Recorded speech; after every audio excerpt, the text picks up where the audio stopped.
Good morning, everybody. This is Ed Talaskis, Random Walk Trading. A little technical difficulty, but we're getting things going here. So today is Tuesday, December 6th, and for our gold member training, we're going to talk a little bit about unbalanced ratio condors. So let's go ahead and get things started.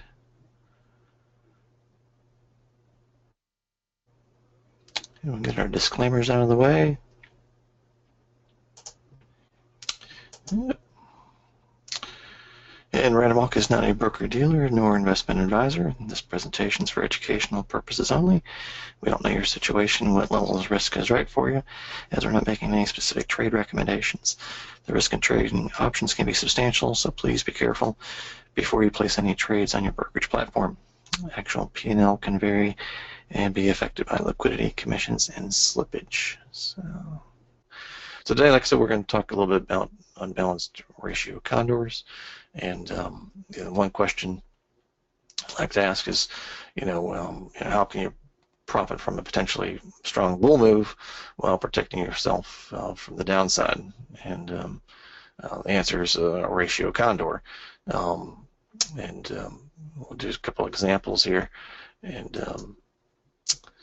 And basically what we're doing with this strategy is we're selling vertical spreads, and we collect a credit or a premium, and we can use those monies to purchase a different vertical spread, typically a little bit closer to at the money. And as far as the ratio, we can change the number of long and short vertical quantities to adjust the entry cost to create a potential credit. And then with that trade-off, it will dictate how much risk we're going to be taking and to give us maximum profit potential. So the difference between an unbalanced butterfly and an unbalanced condor is the short strikes and the unbalanced condor are different.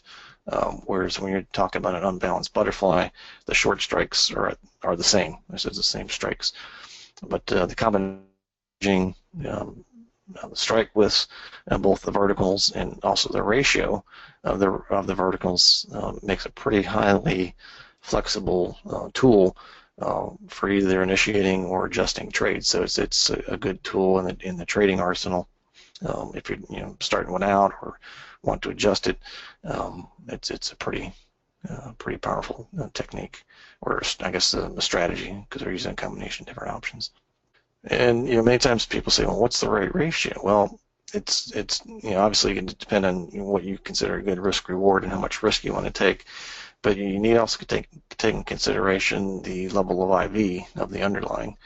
If the IV is elevated, then I would say you want to trade probably more short verticals than long to take advantage of that higher implied volatility in your shorts.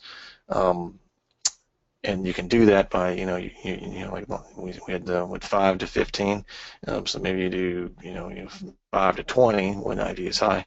When the IV is low, I would probably do more if you can on the longs than you do on the shorts. So it's a little bit of a balancing act. If you're sitting on a teeter-totter, you get the longs on one side and the short verticals on the other. Balancing that out with where the applied volatility is, you can take advantage if it's in the upper range and use that to your advantage to construct your trade, or if you're making some kind of adjustment to a trade. And also, if the implied volatility ever goes up, or the VIX is under 12 now, when it gets higher, you can also use wider verticals to take advantage of the skew when that implied volatility pops up.